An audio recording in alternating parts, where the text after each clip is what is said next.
My boyfriend dumped me the day after he proposed. Too bad, I've got the kidney that he needs. Story time. So my boyfriend Steve and I had the perfect relationship, to the point where people said that we were the reason that they believed in love. Now, one day, Steve ended up getting into a horrific car accident. Some drunk driver was driving the wrong way up a road and hit Steve. Obviously, I ran to the hospital as soon as I had heard what had gone down. He went into theatre and they operated on him for 12 hours. And they actually said that if they hadn't have got to him when they did, they would not have been able to save his life. He came out of theatre, they said it had gone really well, but eventually he would need a kidney transplant. So we're all sat there, me and Steve's parents in this waiting room thinking, well, at least one of us has got to be a match. We started testing that day. And lo and behold, it came back, strangely enough, that I was the better match than Steve's parents. Like, cool, great, when am I being cut open?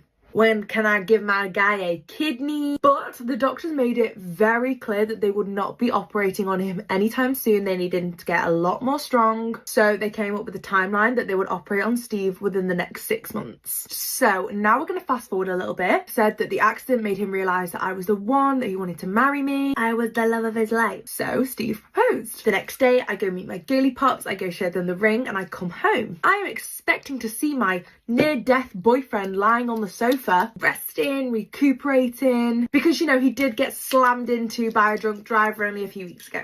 But no, apparently Steve's got better things to be doing. At this point, I'm really starting to panic here because Steve can't drive, he can't really get around that well on his own anymore. So I'm running around this house, stressing, trying to find my Steve. I decide I'm going to call Steve's parents because if anyone's going to know where he is, it's probably going to be them. So his mum answers, Sandra. Tell me for why. Sandra answers the phone and she is screaming at me. Like, Sandra, please call me tits, you're going to take someone's eye out. Proceeds to then tell me that Stevie boy does not actually want to speak to me right now. And this was the exact moment that my heart sank. The next few days I spent barely sleeping. I was tossing and turning all night. I had cared for this motherfucker whilst he was sick. And let's not forget, I offered him my bloody kidney.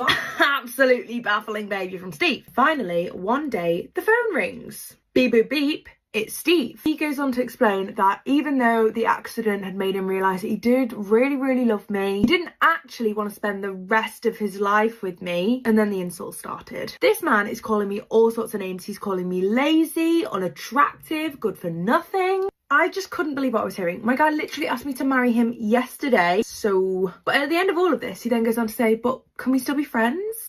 Fucking no. Then the line dropped. He asked if it would still be okay to have my kidney. Call me old-fashioned. No ring, no kidney.